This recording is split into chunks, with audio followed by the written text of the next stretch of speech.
సిద్ధాంతకర్త professor Kothapalli Jayashankar sir జయంతి వేడుకలను ఆదివారం రోజున మంచిర్యాల జిల్లా కేంద్రంలోని సబ్బండ వర్గాలు ఘనంగా జరుపుకున్నాయి. ప్రొఫెసర్ జయశంకర్ జయంతిని పురస్కరించుకుని గుడిపేటలోని తెలంగాణ రాష్ట్ర స్పెషల్ పోలీస్ 13వ బెటాలియన్లో యోగా శిక్షణ శిబిరం ఏర్పాటు చేశారు. ఈ కార్యక్రమానికి జిల్లా collector RV Karnan, DCP John Wesley, battalion commandant Murthy హాజరయ్యారు. ఈ సందర్భంగా బెటాలియన్లోని ట్రైనీ కానిస్టేబుళ్లకు యోగా శిక్షణ తరగతులు నిర్వహించారు. ట్రైనీ కానిస్టేబుళ్లతో పాటు కలెక్టర్, డీసీపీలు కూడా యోగా సాధన చేశారు.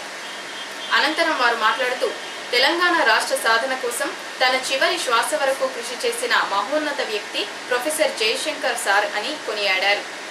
ఉన్నత చదువులు అభ్యసించి అధ్యాపకుడిగా అత్యున్నత హోదాల్లో కొనసాగి తెలంగాణ ఉద్యమానికి బాసటగా నిలిచి ప్రత్యేక రాష్ట్రం కళ సాకారం చేయడంలో జయశంకర్ సార్ ముఖ్య పాత్ర పోషించారని వారు అన్నారు.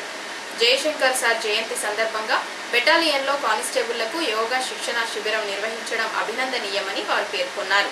శారీరక దారుఢ్యం, మానసికోల్లాసానికి యోగా ఎంతగానో దోహదపడుతుందని, ప్రతిరోజు యోగా సాధన చేసి ఆరోగ్యంగా ఉండాలని వారు పిలుపునిచ్చారు.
ప్రొఫెసర్ జయశంకర్ గారి జయంతి సందర్భంగా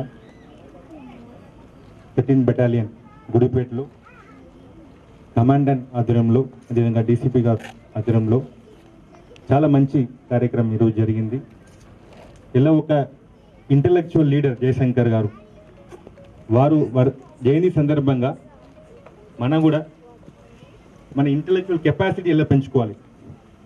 మీ అందరికీ తెలుసు, మీ ట్రైనింగ్లో ఫిజికల్ ఫిట్నెస్ చాలా బాగా చేస్తారు, మీ అందరూ చూసినా తెలిసిపోతుంది. బట్ ఫిజికల్ ఫిట్నెస్ కూడా ఎక్కువ importance intellectual fitness. Intellectual fitness రావాలినా ఒకటి యోగా, అదేవిధంగా మెడిటేషన్ వల్ల రావాలి. దానికి ప్రత్యేకంగా ఒక ఇంటలెక్చువల్ లీడర్ తెలంగాణలో, తెలంగాణ ఉద్యమంలో, తెలంగాణ మూవ్మెంట్కు ఒక ఫాదర్ ఆఫ్ తెలంగాణ మూవ్మెంట్ చెప్పాలినా జయశంకర్ గారే. వారు జయంతి సందర్భంగా ఈరోజు ఇంటలెక్చువల్ ఇంపార్టెన్స్ గురించి చేయడం చాలా గొప్ప విషయం. ఇంకొకటి చెప్పాలనుకున్నా, వీరు జయశంకర్కి కంపేర్ చేసిన నేషనల్ లీడర్ ఇద్దరు ముగ్గురే ఉంటారు. ఒకరు అబ్దుల్ కలాం, మీకు అందరికీ తెలుసు. ఇలా అబ్దుల్ కలాం స్టేట్లలో ఉన్నారు, అదేవిధంగా మన తెలంగాణ రాష్ట్రంకు జయశంకర్ కూడా మన ఆ స్థితిలో ఆ పొజిషన్లో ఉన్నారు. కష్టపడి తెలంగాణ మూవ్మెంట్ వచ్చింది, తెలంగాణ రాష్ట్రం కూడా వచ్చింది.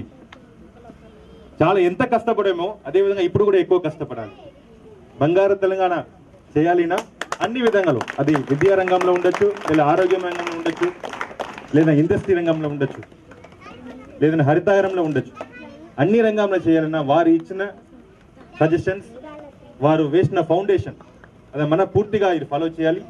ఈ రోజులో పూర్తిగా వారు ఇచ్చిన ఐడియల్స్ అండ్ ప్రిన్సిపల్ ప్రకారం మనం అందరం ఫాలో చేయాలని కోరుకుంటూ ఈ అవకాశం ఇచ్చిన మన రోజు మనము ఈ యొక్క కార్యక్రమాన్ని ఇక్కడ జరుపుకున్నందుకు, ఎందుకంటే ఒక మహా వ్యక్తి, మన తెలంగాణ సృష్టికర్త, మనకు తెలంగాణ కావాలని చెప్పి అహర్నిశలు కృషి చేసి తన యొక్క జీవితాన్ని దారపోసి మనకు ఇంత మంచి తెలంగాణ తీసుకొచ్చిన మన యొక్క జయశంకర్ ఆయన యొక్క ఆత్మకు శాంతి చేకూర్చాలని చెప్పేసి ఈ సందర్భంగా మీ అందరినీ కోరుకుంటున్నాం. ప్రొఫెసర్ జయశంకర్ సారు తెలంగాణ ఉద్యమానికి ప్రత్యక్ష సాక్షి. ప్రొఫెసర్ జయశంకర్ సార్ గారు తెలంగాణ జాతిపిత, తెలంగాణ సిద్ధాంతకర్త.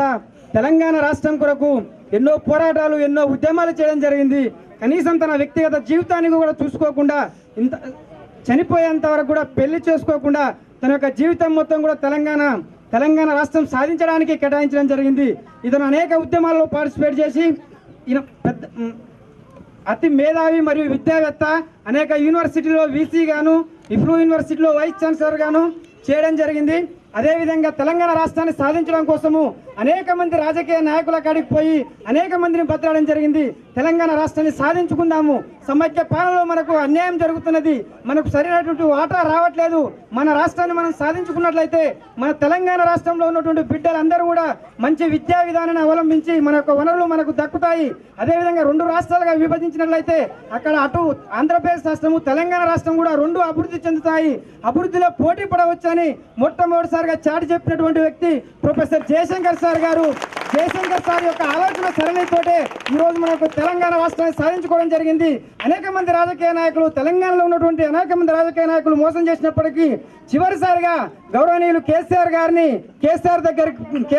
దగ్గరికి పోయి అడిగితే, సార్ మీ యొక్క బాటలోనే నేను నడుచుకుంటా, మీరు ఏది చెప్తే అదే చేస్తా అని జయశంకర్ సార్ యొక్క బాటలో నడుచుకొని ఈరోజు కల్వకుంట్ల చంద్రశేఖరరావు గారు ఆధ్వర్యంలో తెలంగాణలో ఉన్నటువంటి ఉద్యమకారులు, కవులు, కళాకారులు అందరి మనలాంటి విద్యార్థులు, ఉస్మానియా యూనివర్సిటీ అయితుంది, కాకతీయ యూనివర్సిటీ అయితుంది, అనేక మంది విద్యార్థులు తెలంగాణ రాష్ట్రాన్ని సాధించుకోవడంలో ప్రతి ఒక్కరి కృషి ఉన్నది.